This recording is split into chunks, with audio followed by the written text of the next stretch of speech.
नाम की महिमा कहां तक कहूं, स्वयं भगवान राम भी अपने नाम की महिमा का पूर्ण रूप से वर्णन नहीं कर सकते। नाम से बढ़कर कोई परम देवता नहीं, नामयु परमम तपहा, इससे बड़ा कोई तप नहीं है। इसीलिए सबका मन नाम में नहीं लगेगा, और चाहे जिस साधन में लग जाए, क्योंकि जब नाम जब शुरू होता है तो आग पैदा होती। परम तपहा, काम क्रोध लोभ मोह मद मत्सर, ये जो छुपे बैठे थे इनके चलता है डंडा नाम का तो सब निकल के भागते हैं। उपासक घबराता है कि पहले ऐसी गंदगी नहीं थी जैसी नाम जपने से हुई। गंदगी हुई नहीं, गंदगी निकल रही है। जैसे कोई सरोवर में बलवान गजराज प्रवेश करे तो जितने कछुआ में ढक सब घबरा कर बाहर भागते हैं, ऐसे महान गजराज की तरह जब नाम हृदय में प्रवेश करता है तो छुपे हुए सारी वासनाएं विकार बाहर भागते हैं। उपासक देखता है, वो घबरा जाता है, नाम छोड़ देता है, वो फिर आराम करने लगता है। चतुरता यही है कि जब गंदगी बढ़े तो नाम और बढ़ाओ, निकल रहे हैं, सब हृदय निर्मल हो रहा है। उपासक, नाम से बढ़कर कोई दान नहीं है। सोना चांदी रुपया पैसा सब नाशवान माया का है स्वरूप।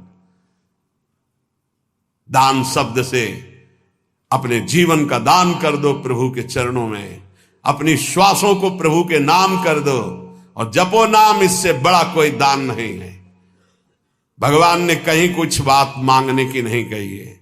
अगर भाव की बात कही तो कहा पत्रम पुष्पम फलम तोयम, कोई पत्ता कोई फल कोई जल कोई फूल भाव से अर्पित कर दो, मैं प्रसन्न हूं।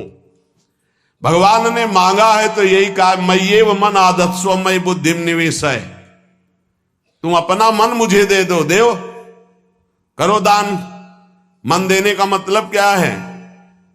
आज से नाम नहीं छोड़ेंगे, बस, इससे बड़ा कोई दान नहीं है। इसीलिए परम दानी गुरुदेव को कहते हैं, परम दानी संतों को कहते हैं, क्योंकि वो नाम दान करते हैं, वो भगवत लीला का दान करते हैं। भूरिदा जना, वो बड़े दानी हैं जो भगवत यश सुनाते हैं, जो हमें नाम दान करते हैं। नाम के समान कोई दान नहीं, कि चाहे सुमेरु जैसा स्वर्ण दान कर ले, कन्या दान कर ले, काशी में जाके प्रयाग में नाना प्रकार के दान कर ले, अन्न दान भूमि दान सब लिखा है।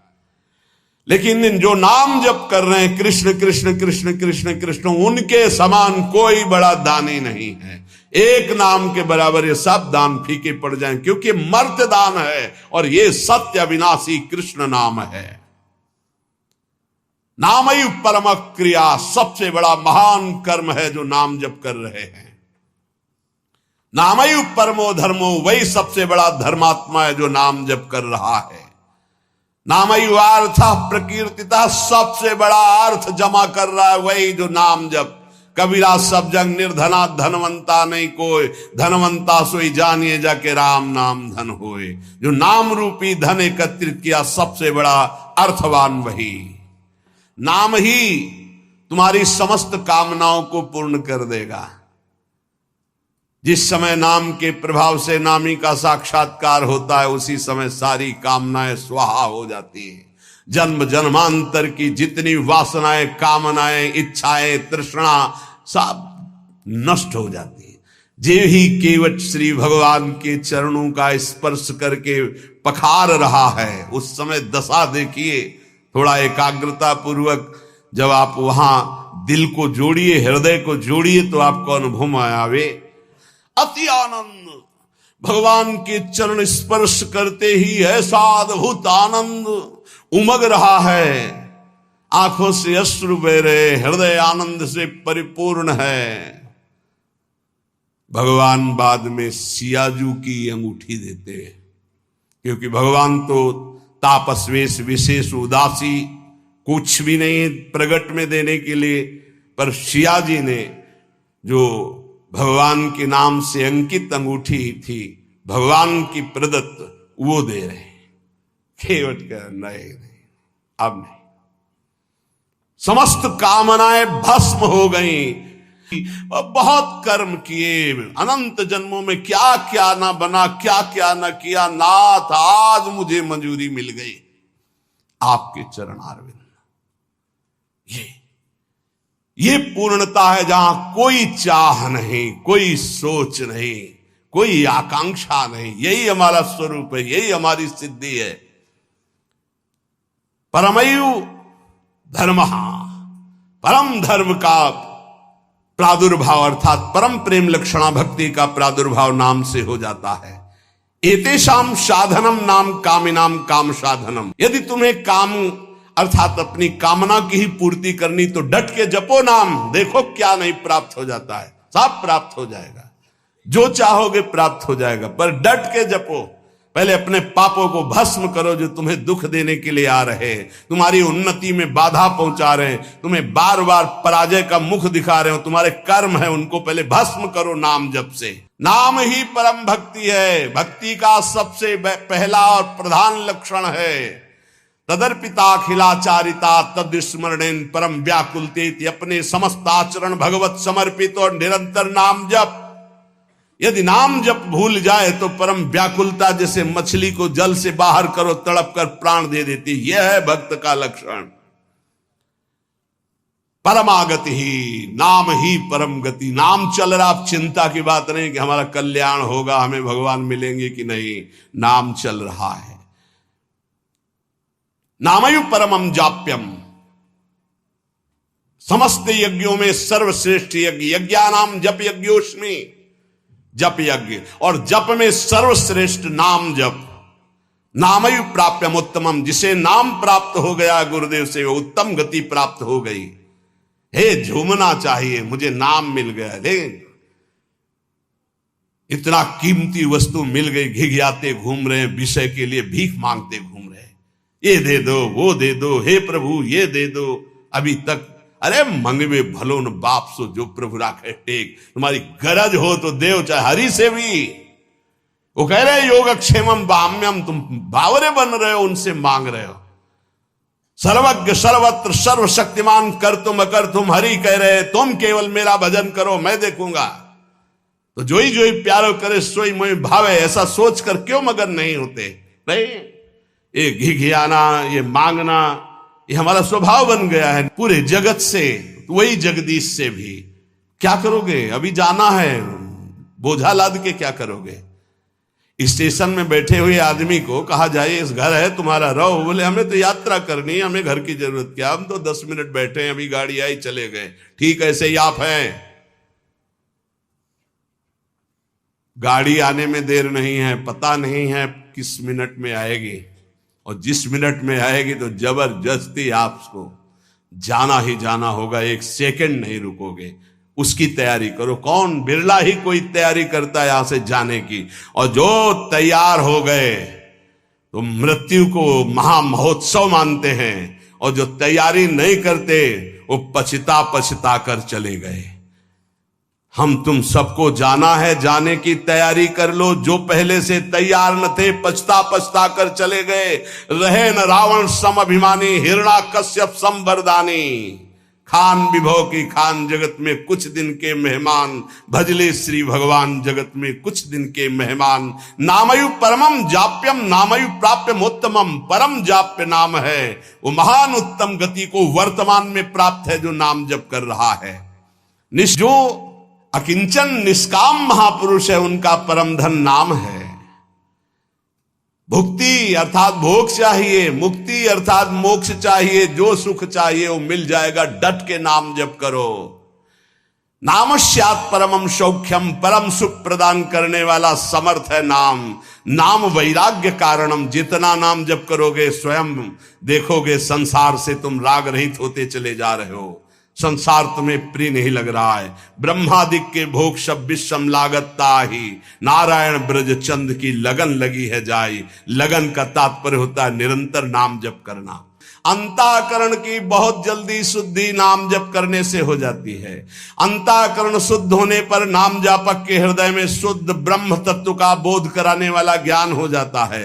मुमुक्षुणाम मुक्ति प्रदम, मोक्ष की चाह करने वाले को मोक्ष मिलता है। कामिनाम कामदम स्मृतम, कामी अर्थात कामना करने वाले पुरुष की समस्त कामनाओं को पूर्ण करने में नाम समर्थ है। जो मोक्ष चाहता है या परम पद चाहता है, प्रेम चाहता है या सुख चाहता है, वैष्णव को चाहिए कि वो केवल नाम जप में परम धन बुद्धि रखे। सदैव तस्मान नाम सदा स्मर, सदैव नाम नाम। इसमें ना देश का, न काल का, न किसी ग्रह नक्षत्र का कोई नियम नहीं। हर समय नाम कीर्तन, नाम जप। न पाप, इसमें पात्रता का भेद नहीं कि अमुक इस समय में नहीं जप सकते, अमुक नहीं जप सकता, उसकी स्त्री अवस्था होनी चाहिए, वैसा पवित्र होना चाहिए। सब पुरुष कोई चराचर जीव सर्वभाव भज कपट तज मोहि परम प्रिय सोई। सर्वभाव, मेरा सब कुछ नाम है, मेरा परम धन नाम है। ऐसा जपे कोई भी हो उसको परम पद प्राप्त हो जाएगा। उनके हृदय में महाप्रेम रस प्रकट होता है। राधा नाम सुधा रसम रसितुम जिह्वास तुम्हें विह्वला। विह्वल होकर राधा राधा तो प्रेम अमृत का प्रादुर्भाव हो जाता है। क्यों देर कर रहा है? हरि से बढ़कर हरि का नाम है। नाम जप, नाम निरंतर नाम जप कर बहुत बढ़िया अवसर है, एक श्वास भी खाली ना जाए। बोले देखो, मुचकुंद महाराज को स्वयं भगवान ने दर्शन दिया गुफा में जाके, प्रसंग याद होगा। भगवान ने क्या कहा? तुम्हारा भी कल्याण नहीं होगा। प्रसंग पढ़ लेना, एक जन्म और लेना पड़ेगा। क्यों? तुम राजपद में आकर बहुत से ऐसे कार्य किए हो, जबकि भगवान का साक्षात्कार होने के बाद अब अगले जन्म की गुंजाइश नहीं रह जाती। बोले अब अगला जन्म लेकर मेरे नाम महिमा का गान करो और नाम का खूब जप करो, तब तुम हमारे को प्राप्त होगे। वही नरसिंह मेहता जी के रूप में जो मुचकुंद जी हैं वो प्रकट हुए। गदाधर भट्ट जी कह रहे हैं, देखो प्रगट दरस मुचकंद ही दीन हो, ताहू आयसु यो तप केरो। जाओ भजन करते हुए शरीर छोड़ो, अगला जन्म भक्त का धारण करो। नरसिंह मेहता जी के रूप में ही मुचकुंद जी प्रकट हुए और खूब नाम की रस वर्षा कर दी। 50 बार भगवान पधारे, 50 बार। एक बार दर्शन की कौन कहे? नरसिंह मेहता जी के जीवन चरित्र में अद्भुत महिमा नरसिंह मेहता जी के नाम की। बोले और जीवन भर वैश्यागमन किया, पुत्र के बहाने नारायण बुलाया। उसी समय भगवत पार्षद आ गए, यम पास काट दी और कुछ ही समय में परम पद का अधिकारी हो गया। अगला जन्म नहीं लेना पड़ा। मुचकुंद को आप दर्शन देते हैं तो कह रहे अगला जन्म लो, भक्त का खूब भजन करके फिर आओ। और पुत्र के बहाने नारायण बुला दिया तो उसी जन्म में परम पद प्राप्त कर लिया, जबकि जीवन भर वैश्यागामी और हिंसक था। कहीं कोई भजन का आचरण ही नहीं था। नहीं, हम गृहस्थ हैं, हमारी ड्यूटी है, ये है। श्री गदाधर भट्ट जी क्या कह रहे? वृथा करत बकवाद घनेरो। क्यों? हर समय तुम काम में लगे रहते हो, 24 घंटे काम में लगे रहते हो। ऑफिस में 8 घंटे ईमानदारी से ऑफिस का काम 8 घंटे बराबर हर मिनट करते रहते हो। बेईमानी। आप अंदर से देखो कितने मिनट खाली होकर प्रपंच में व्यतीत करते हो। जो प्रपंच में व्यतीत करते हो उसी में नाम जप लो। जो मनोरंजन में व्यतीत करते हो, जो बकवास में व्यतीत करते हो, जो व्यर्थ कार्यों में व्यतीत करते हो, उसमें नाम जप कर लो। नए नए विद्यार्थी, नए नए बच्चे जिनका जीवन पतन के गर्त में जा रहा है, अरे जिस समय तुम गेम खेलते हो उस समय तुम राधा राधा जपो। माता पिता को चाहिए कि उनको एक छोटा सा काउंटर लेके, हाँ हमको गिनती करके दिखाओ राधा नाम की, इतने 1000 बार नाम जप करो, राधा राधा राधा। अभी सुधार होने लगे। वही बच्चे आगे चलकर फिर माता पिता को अपमानित करते हैं, घर से निकाल देते हैं, क्योंकि माता पिता ने कभी सतमार्ग सिखाया ही नहीं, कभी नमन सिखाया ही नहीं, कभी विनम्रता आई ही नहीं, धर्म सिखाया ही नहीं। तो जीवन में जो सिखाया वो आचरण तुमको भोगने पड़ेंगे। तुमने जो पेड़ लगाया उसका फल तुम्हें खाना पड़ेगा। कभी बैठाल के सिखाया कि धर्म किसे कहते हैं बेटा, कभी सिखाया ऐसे आचरण करना चाहिए। शास्त्रों में वर्णन है। आपको फुर्सत नहीं भोगों से, मनमानी मनोरंजन से, तो बच्चों को जो जीवन की शैली तुम्हारी अनुकरण करने को मिल रही उसका परिणाम तुम्हें होगा कि थप्पड़े आएंगे और तुम्हें घर से निकाल देंगे। धर्म मर्यादा की शिक्षा बच्चों को दो, ब्रह्मचर्य की शिक्षा बच्चों को दो, नाम जप करने की शिक्षा दो, बड़े बूढ़ों के चरणों में माथा रखने की शिक्षा दो। छोटे से जैसा आचरण सिखाओगे वैसा हो जाएगा। मात पिता बाल कहीं बुलावे, उदर भरे सोई जतन सिखावे। कैसे पेट भरना सीख लो, इंद्रियों के भोगों को भोगना सीख लो, बस फिर परिणाम क्या होगा? ना विनम्रता होगी, ना शील होगा, ना सहन शक्ति होगी, ना उनके अंदर ज्ञान होगा।